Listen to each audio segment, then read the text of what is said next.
down from like what they've been saying. I think that's the problem with the sport. Is that a lot of people, especially amateurs, they're like, I'm not gonna back down, but they're expecting that big capital W. Well, just fighting in general. Like that's pretty much one of the most like primal things we can do as human beings. You look at other sports like football, like you still have like the physical contact, but in fighting, like whether it's MMA or boxing or any other type of discipline, it's one-on-one. Like where else can you do that other than like a unsanctioned like bar fight or bare knuckle boxing fight or whatever? Not just that, like whenever you fight in the streets or whatever, you never know when someone can come get you from behind. It's never gonna be a one-on-one. Or like pull out a weapon or something. Yeah, like a knife or something like that. But and you're like, bro, this is not. But getting back to that point where you talk about backing out, when I saw my opponent, you know, I think he's how tall are you? Like I'm like 5'10", 5'11". How tall? You're like 5'8", 5'7"? About 5'7". 5'7", and then you're 5'9". 5'9".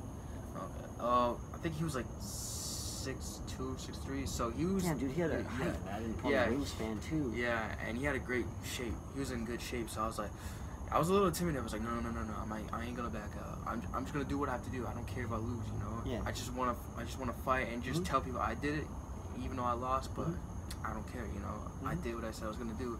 And I never just do this and not doing it, you know.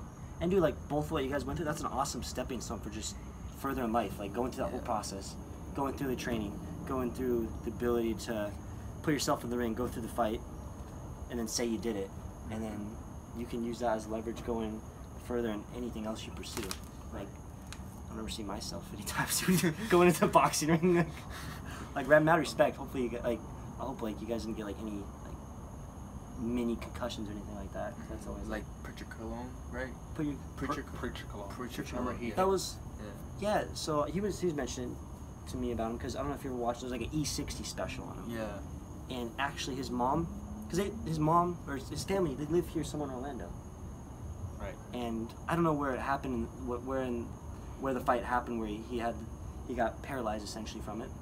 But actually, it's like where I work, his parents were looking at him coming there to rehab, but we can't actually take him on because he's in such critical shape where he's almost like a vegetable, or all he can function right now is just blinking his eyes. Yeah, actually, it's a matter of fact, my trainer, he actually went there to see him, and he actually held pads for him, and he had to grab his arm and hit the pad for him, and it was all over the internet. It's all over Facebook, Instagram. If you ever see a guy like who looks like a physiotherapist, that's my trainer. He's the one that's like holding the pad for him and like grabbing his hand gently. Really? Just like that's him. It went viral. Yeah, dude. But like you could tell by his face, like, and just going through his Instagram is like, dang, he's not the same anymore. It's like it's so sad. When you see his Instagram page, how he looked like $1 million, how he used to talk. Man. And then really, how he is now. It's really sad because he wasn't born like that. He wasn't. Oh no, yeah, absolutely. And the reality is like that's going to be such an uphill battle for recovery. Like I just hope to God there's a cure for him, because I would love for him to get back to where he was. You know, I don't hope he doesn't stay like that forever, but I don't know. Because we all know it's certainly a poor quality of life. Absolutely. But again, like, just gives you an appreciation for like what we all have right now. Like, you guys are like healthy. You were able to do what we did today, which is work out, hit the mitts and stuff, and that's like an awesome experience to have and such. And I really hope like you guys going forward. I don't know if you're gonna do more fights or anything in the future, but especially like you, Chris, like going forward in your fighting career or just your fighting experience, like nothing bad ever happens to you, kind of thing. Because it's a risk like we all take. Like just living life is a risk, but especially when you're fighting or whatever, like it definitely increase the chances of like something happening. But I mean, you guys both seem like very grounded in the sense of like taking a smart, realistic approach with it. So it's always something to consider, especially like the head game. Whenever you're getting pounded in the head, like anything potentially happen. Did you ever see the video? I think it was Bernard Hopkins, his most recent fight. He literally fell out of the ring. Did you see that? I saw a boxer fly out of the ring. I think it was Bernard Hopkins. Like it was Bernard Hopkins. It was some like older fighter who's been around for a while. I could have sworn it was Bernard. Like, does that sound right, Bernard Hopkins? He is a fighter, but I don't know if that's the guy that. It was somebody that's like he's 50 years old at the time, and he's been boxing for a while. He's well known. And his last fight, he literally got punched and he went straight through the ropes. And it kind of created a little controversy, like as far as like should they change? When was this? Like like maybe a year and a half ago. Fairly like kind of recent in that sense. I think I might have seen that. Yeah. But it's like, did a mouthpiece like flew up? Might have. But like that's such a rarity or oddity for that to happen. But like it kind of got people like, oh, we should change up the wing or whatever kind of thing. And it's like, oh, it's one of those things like it's just a risk you kind of already take on board. Like I don't know how you guys feel about fighting. Like why do you guys like what made you want to like go in the ring and fight? Like is it one of those things like you want to see like testing yourself or what like is there? I don't know. I guess because in this sport there's more rewards than any other sport. Rewards in what sense though? Because like just to more open doors to become a champion. Everybody wants to be a champion, but I think the thing is, everyone thinks of champion as just heavyweight champion. There's other types of awards you get in this sport, and I think that's people not paying attention to that, or they're more glamorizing just the knockout, other things. I guess they just. The thing is, how I know is that a lot of people why they quit is they'll make excuses of my girlfriend. Oh, I got a full-time job.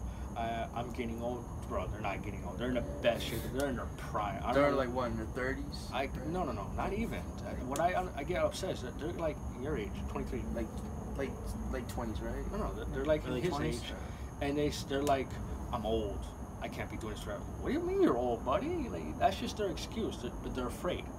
They're afraid to become has-beens. They're afraid to become nobodies. That's what I hate so much because they put that pressure on that W, and that's why I don't like talking to them about fighting as much. For me, yeah, I would love to be a champion, but there's more to me than just that. If I don't become champion, oh well, there's other things for me to succeed in. For them, they're just scared that they're going to be has-beens, so they throw every excuse like I got to do the everyday job. But for me, it's like even if I do the everyday job, if I'm happy, great. I got more stories to tell. I got war stories. I think that's one of the things why I do it. I want to tell war stories. That Rocky Balboa, when he was like, oh, this is where back in the day I did some club fight. We had a bucket of bloods, whatever. Here, this story right here. Yeah. This is where a big fight. Right here, this is where we did a backyard fight. This is where we did our first sanctioned fight. That's a story. And I have plenty of stories like that, but it continues to grow. Yeah, absolutely. So yeah, the more longer we live and stuff, absolutely. So yeah, I mean, do you think it's also a thing like just in today's world, we're not really faced with that many challenges, and like certainly fighting is an extremely strenuous like challenge you can take on to like test yourself or prove yourself in a lot of ways. Like think about like today or whatever, like waking up and then to now where we're at right now. Like, was there something honestly like challenging about your day that you really grew from based off like testing the waters from? Would you say? Like why do I get up every morning to? But like yeah, why do you get up every morning? But like just think about most of your day-to-day life. Like, do you really have that many like challenging things that test you? Like do I still got it? Like, do I really want to continue on? Like, or something like that? So like, if you make the comparison like when we were like our ancestors, when we were like in primal days, when we were literally just living like day to day, we had to like go out and find your food. Okay. Like just think about how every one of somebody's day was like extremely challenging, in the sense like they don't know where they're gonna get their food. They have to go hunt for their food. They have to then cook the food. They have to make sure they're not gonna die or whatever. I'm just kind of relating to like back to today. We live in a very soft age. Right. Like it's probably the softest age ever in human history, where we're not really faced with that many challenges. And because we're not faced with that many challenges, we don't really maybe get the sense of fulfillment or purpose in a lot of ways, because I think as humans we need to have challenges. And so like for fighting, my God, that's an ultimate challenge in itself right there. Going up against somebody who's literally trying to knock the heck out of you, kill you. Especially someone that's like 6 foot or whatever. It's like, and is just wailing on you, from what you said with your first fight where the guy was just going all out.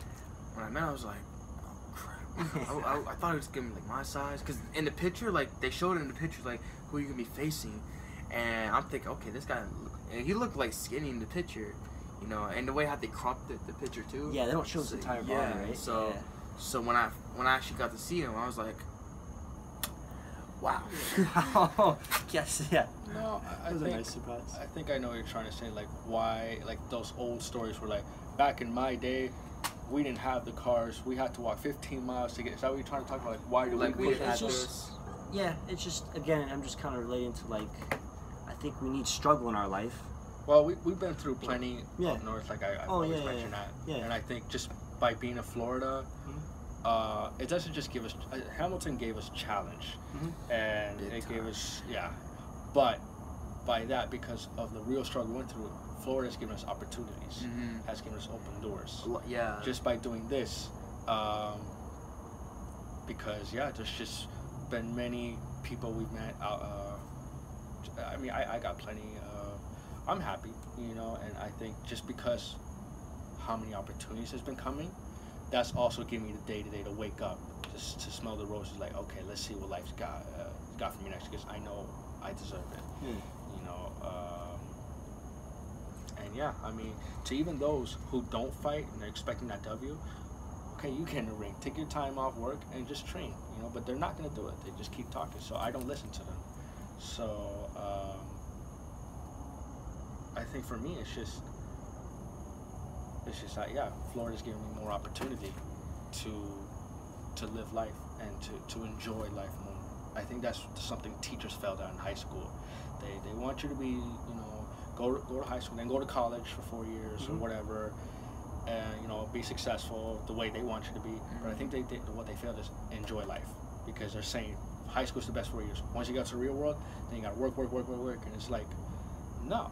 You're not built on life to be, because if that's the case, then let's just all be slaves. Then let's bring back slavery. Let's bring back what they have in China, sweatshops. Let's do that instead. No, that's not the way it is. You're supposed to enjoy life, man. That's how it's supposed to be. Why is the tigers that live in the jungle, that live in the jungle, they're happy with their cubs, you know, until you know they feel like they're being hunted, then they gotta protect their own. But we humans, we can't. And that's not the way it is. I think that's what teachers, and you see a lot of kids that get scared. You see them like, what do I want to do? I gotta think now because tomorrow is D-Day. It's like, nah, man, relax. Time will come, and I mean, I can name a lot of people who went through struggles that became billionaires or became successful. Yeah, absolutely. Now, I think a lot of it stems to you have to go the unconventional route, because so many people in today's world, they go the conventional route and they play to like society's norms or the system, like education or whatever. They get trained to be like an employee, so they just kind of follow the rules in a lot of sense, and they just kind of think like, all right, after high school, what do I have to do? I have to go to college. Why do I have to go to college? Oh, so I get a secure job. Well, why do I want a secure job? Because I just want to have the sense of feeling secure, make sure I have a consistent paycheck. But really, you're ultimately just working for somebody. Because you're working for somebody, you're just continually trading time for money. And when you're trading time for money, like, you're really not able to focus on yourself, doing things you want to do, spending time with people you want to spend time with, family you want to spend time with. And ultimately, all you're doing is existing rather than living. And like how you just described, when you're in Florida, it's giving you opportunities to live. I think that's what everybody should strive for, is just the sense and willing that we want to live. Like I just make this quote to myself. And I use this every daily. Erase your mistakes and lead on to greatness. Yeah. I use that every day as a motivation. You know, okay, what I do wrong. Okay, you know, I might have done this, but it can be fixed. Yeah. There's so much opportunities you can do. Don't just say like, oh, one day I fail. Okay, you know what? That's it. Life is done. No, bro. You got so much opportunities coming for you. If you can't do this, there's always, if plan A doesn't work, go to plan B. If that plan B doesn't work, go to plan C. Plan C. Good, man. You know, going all the way through. You know what I mean? So. Yeah, don't ever stop after failing. Like, you continually go. There's plenty of light at the end of the tunnel. Like, you're not a Marine soldier. You know, you're not going through a lot of struggle, but it's a task that you have to go through. But that's life. Life is hard, but that's how we learn. You know. That's why parents nowadays, you know, sometimes they're scared to leave their kids out there in the real world, because they don't know what's gonna lead them to. Because, you know, kids nowadays, like, they like to party, they like to drink, and then next thing you know, when they're driving, they die, and their life is over. And look what happened to their parents. You know, it's like, so that's what I'm saying. You know, I mean, it's good to have fun, but don't have fun too much, because you never know what's gonna happen to you. But I think too, like, I think this is because, you know, we're living in such a world where your time is limited. Like, okay, you know, it's you finite. start off, Time is finite. You know, you gotta here's kindergarten, and you gotta go to first grade, second grade, third grade, and then here's You know, you got to pass the SAT scores.